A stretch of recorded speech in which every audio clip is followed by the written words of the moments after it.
is death so bad? Because it's the end of life. Death is not the second worst thing that can happen to you, it's the worst thing that can happen to you. It's not even a question of death is bad. Bad or good isn't the issue. You're just not there. It's the disappearance of everything. There's nothing I can imagine worse than that. Being dead to me means not being forever. People tell me they're not afraid to die. I ask them, if I put a loaded gun at your head and threaten to pull the trigger, will you be afraid? And they say yes. Well, then you're afraid to die. I hear people all the time that say, well, I'm not really afraid of dying. What I'm afraid is growing old. Well, it's the same thing. It's the same thing. Growing old is the process by which you die.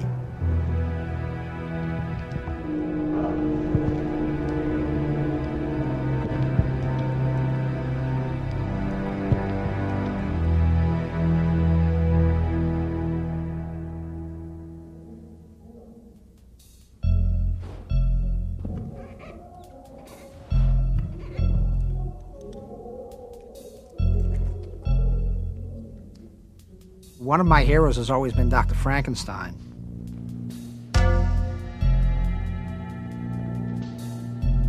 People often see Dr. Frankenstein as some horror story. I just think he's been misunderstood. First I experimented only with dead animals. But now I'm going to turn that ray on that body and endow it with life.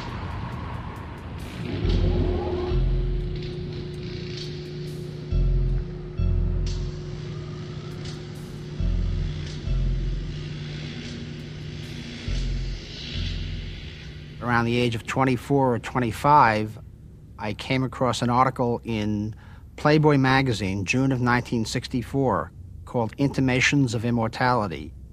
It talked about various ways in which aging would be controlled in the future and how lifespans would be extended. And it had one small paragraph, for those of you who can't wait, we have something for you as well. And he mentioned a book called The Prospect of Immortality by Robert C.W. Ettinger. They talked about what was then just called freezing people. The word cryonics hadn't been invented yet. I ran off to the beach, which is where I used to spend a lot of my time in those days, and I read the book, and that got me involved in actually doing something about aging and death.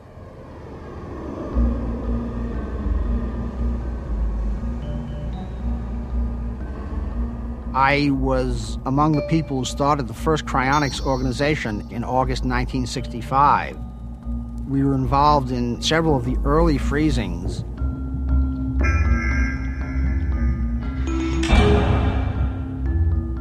It's one thing to talk about freezing people, it's another thing to actually do it. The word cryonics comes from a fellow named Carl Werner who was working with us in New York. He just made it up, and about 5 years later it was in the dictionary. The idea is to take a person at the point that he or she is dying and to lower their body temperature down to the temperature of, say, liquid nitrogen, which is minus 320 degrees below 0 Fahrenheit. You take out the person's blood and you replace it with a chemical solution that protects against freezing damage, sort of an antifreeze. The final stage is you put him into something which is a lot like a thermos bottle, except it's about 8 feet high. That person would go through a form of time travel, and perhaps 100 years from now, perhaps 200 years from now, perhaps 300 years from now, medicine would advance to the point where the person could be thawed, the damage repaired, and the person brought back to life. This appealed to me as a means of possibly avoiding death should I be faced with it, but I also saw it as a means of publicizing and promoting the idea of extending lifespan. My objective was not to be frozen and come back. What I really wanted to do was not to die at all. My mother's reaction when I got involved in cryonics was interesting. She saw it as being impractical in terms of a career. She was always concerned about you have to get a real job in the real world and make money. One of the early freezings I was involved in, there was a woman dying at New York University Hospital, and at the time I was living with my mother in the Bronx. I was eating supper, and I got a call that there was an emergency, and I had to get down there, and I was about to go, and she says, "Finish your pears." You know, I was in the middle of eating dessert. My mother was around 40 years of age when I was born, so she was older than most mothers. And I was an only child. My father died when I was 10 months old, and of course I don't recall it at all. And my mother never remarried, so I never really had a father. He died of rheumatic heart disease, which is essentially an infection that attacks the heart. And that is readily curable and preventable now. People don't die of rheumatic heart disease anymore.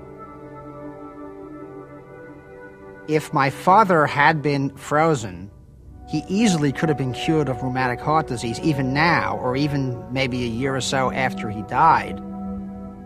My mother was both mother and father to me, and she was very devoted to me. She brought me up by herself. She stayed in the house and worked as a dressmaker at home. It wasn't until I was about 14 or 15 before she went out and got a job.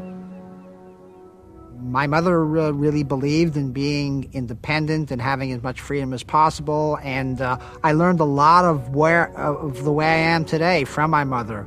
The independence she showed and the dedication she showed, I learned a great deal from her, and I owe a lot to her. Ultimately, when I arranged to have her frozen, I was really, in a sense, freezing both my parents. When I first got involved in the 60s, I had made legal and financial preparations to be frozen. But my mother never did at that point. It isn't that she wasn't interested, it's that we really couldn't afford it. She was already getting on in years, and it's more expensive to get life insurance, which is the way in which most people pay for this procedure. Incidentally, this is truly life insurance. When people sell you life insurance now, it's really death insurance. It's someone else's life that benefits, not yours. This is true life insurance. This is meant to be for you and no one else. In later years, when she went into her 70s, by then I was much more successful, had substantially more money, and I arranged to have her frozen.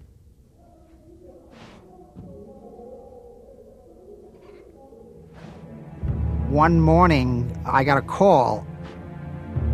One of the neighbors said that my mother had been out walking, and she didn't look like she really was fully aware of what was going on. I realized that there had been a dramatic change. Suddenly, she wasn't the person I had known my entire life. She was remembering things that never existed. She got a bit paranoid. She said, well, I guess it's time to freeze me. She knew death was near.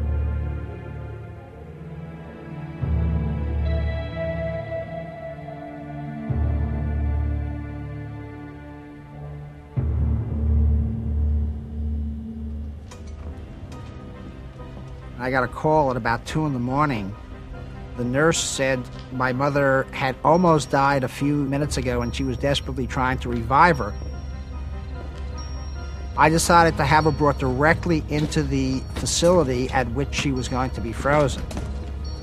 That was the mistake in terms of dealing with the authorities. The people who pronounced her dead really were qualified to do so, but the problem was it was seen as a conflict of interest. The people who are freezing her are also the people who are pronouncing her dead. My mother was a neuro patient. I had chosen to have essentially just her brain frozen because her body was really in bad shape. She was very frail and she had all kinds of problems. The reason we freeze the entire head is that the skull protects the brain. If you had to dissect the brain out, it would be worse. It's better to do it within the head.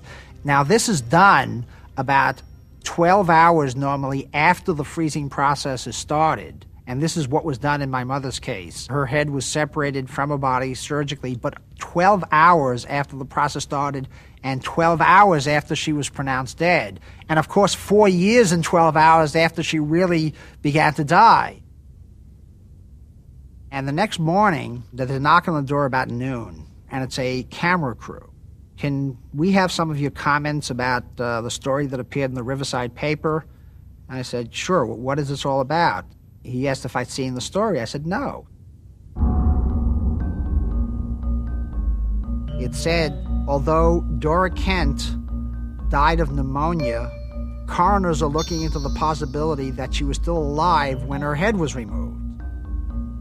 Within the hour, there were crews that came to my house. There were crews that came to the facility where she was being stored. There were crews that showed up at the coroner's office. It was a 3-ring circus, or probably a 4-ring circus. There were many rings in the circus. The administrator, Mike Darwin, who participated in the removal of Mrs. Kent's head, said there were a number of people in the operating room who would confirm she was clinically dead. We're not stupid. We're not that stupid. I admit we've made some errors in judgment that I wish we hadn't made. But we are not foolish enough to start this procedure before someone is in full cardiac and respiratory arrest. I get a call from someone at the facility, and he says, they're here. They've got the police, they've got, I don't know, fire engines, everything in the world, and they're there with a search warrant to autopsy my mother's brain. Except for one problem, it wasn't there. The frozen head of 83-year-old Dora Kent is missing. It had been stored here at the Alcor Life Extension Foundation, but after the Riverside County Coroner's Office began an investigation into her death, the head vanished. In the meantime, the questions remain. Who has Dora Kent's head, and how did she die?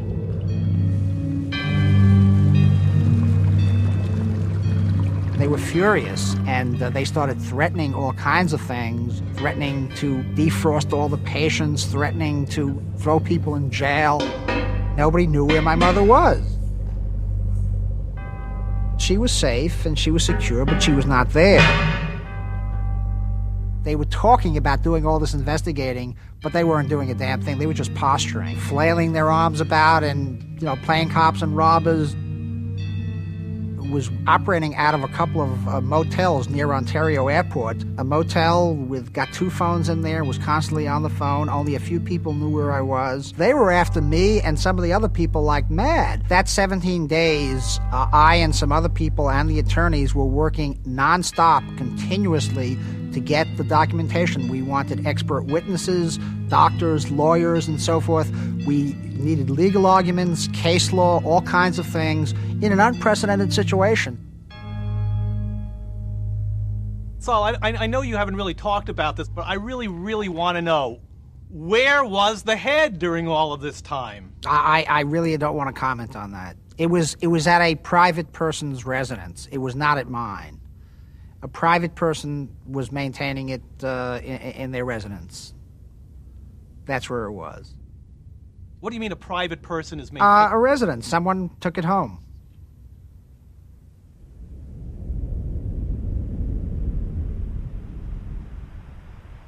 A Riverside lab that freezes human remains for future resuscitation won a victory in court today. A judge issued a preliminary injunction forbidding the county coroner from thawing and examining the cryonically frozen head of Dora Kent. The whereabouts of Dora Kent's head are unknown, but it is believed that her son has hidden it somewhere.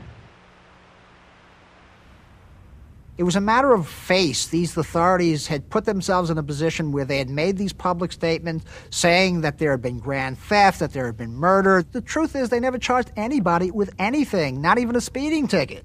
You have the health police, you have the Food and Drug Administration. They have rules, they have regulations. We break all of them. They hate us with complete disregard for whether we're doing anybody any good or not, because the fact that we're saving lives is totally irrelevant to them. We're challenging their authority, and they're going to put their foot down, and they're going to...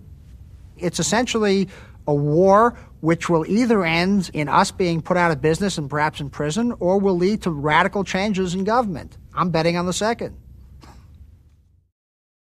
Our guest is Saul Kent, the son of Dora Kent. He runs the Life Extension Foundation. Hello, Larry. Welcome back. Thank you. This guy is a nut. I want to know something. He's not. Hold it. Don't demean the guest. Just ask the question.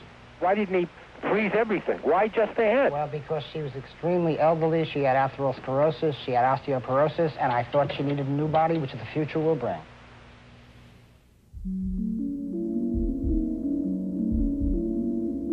You can say, well, someone is 80 and they're coming back in the body of a 20-year-old, but actually it's going to be far better than that. In the future, you will come back in the body that's far better than any 20-year-old is today. It goes beyond the idea of the Superman. All Superman suggests is superpowers, but the same as we have now. We're going to have powers far beyond that.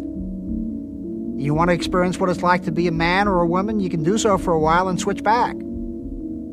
Right now, there are people who are transsexuals who actually have operations that change them from men into women and from women into men. But it's pretty bad, and it doesn't work very well. In the future, you'll be able to do that very easily, just like changing your clothes.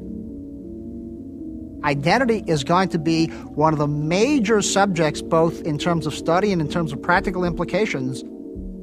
The question of who you are, who you want to be, who you're becoming, and who you want to end up as, or whether you want to end up as anyone. In the future, people may have more than one body. Your brain necessarily wouldn't have to be in your body.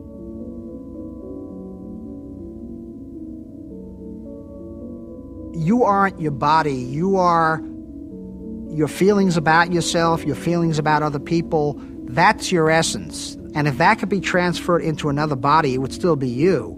I mean, you might wake up and say, wow, I'm real different today. This is pretty hard to comprehend, but these kinds of things are going to be possible. You could perhaps have adaptations. It might be perfectly desirable to have a much smaller body temporarily. The name of the game is options and freedom. The more freedom you have, the more options you have, the better off you are. By the end of the 21st century, there may be more differences compared to the way we are now than there are between us and the apes. Not just revolution, it's radical evolution as well. We're going to be a new species. This is why we're in the beginning of a truly radical period, and the idea of controlling aging and extending lifespan is just one small part of it. I think it's the most important part because survival is the thing that's most important to me. I now think there are 5 categories of people: hardcore deathists, softcore deathists, closet immortalists, softcore immortalists, and hardcore immortalists. I consider myself a hardcore immortalist.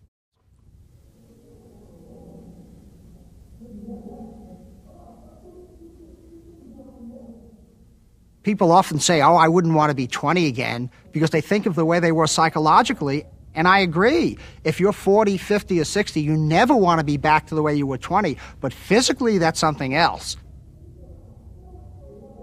When we have people who are physically like they were when they were 20 and 30, and experientially are 80, 90, and 100, you're going to have people who are going to be unbelievable. People have all kinds of fears. If someone is afraid of being brought back to life in a very bad situation where an alternative possibility is to be brought back to be young, fair, and debonair for centuries, and if they're not willing to take that risk, that's fine. They can be dead forever. It's their choice. I think everyone has the right to be dead forever. I think it's an inalienable right, guaranteed by the Constitution and whatever else. There's always a risk, I suppose, if you're frozen, that someone can bring you back as a monster. That's why being frozen is not a very good state to be in. You're totally under the control of other people. Sure, you could come back in all kinds of horrible situations, but people only choose to be frozen when there's no other hope.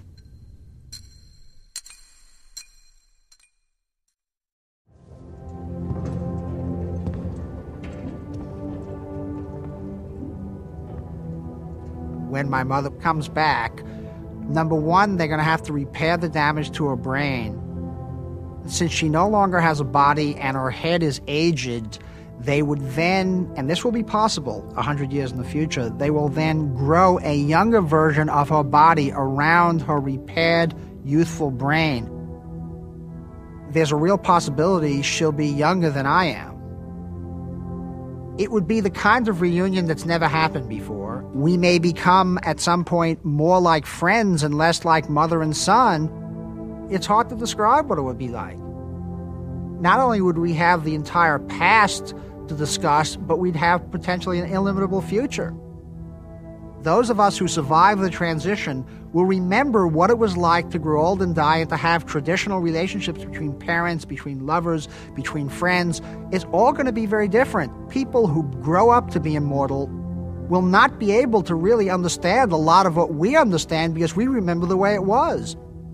They'll also say there were hundreds of millions of people, billions of people who had a possibility of this long and healthy and indefinite life, and almost none of them took advantage of it. Many people, because of the fact that they don't feel in control of their own lives, fear any type of change. There are people who would like to go back 100 years in the past and live in the past. They don't realize that things were really much more horrible than the way you see in the past on television. The good old days were not good. And although it's far better now than it was today, the fact is that we're moving towards far better times. If in the future you meet your mom again, what would be the first thing you'd like to say to her, you imagine yourself saying to her? I'd say, Mom, we're now in paradise together and we're going to try for the next form of paradise. I'd say it worked. It really worked. That would be quite remarkable, to wake up a couple hundred years in the future and say that 200 years ago they almost slashed your brain into pieces and here you are alive.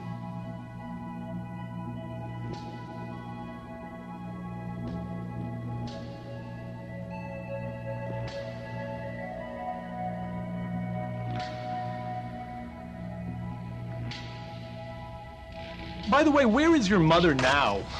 I'd rather not comment about that. There's no statute of limitation on murder, and I'd rather not reveal where she is. Just rather not. Maybe in 100 years.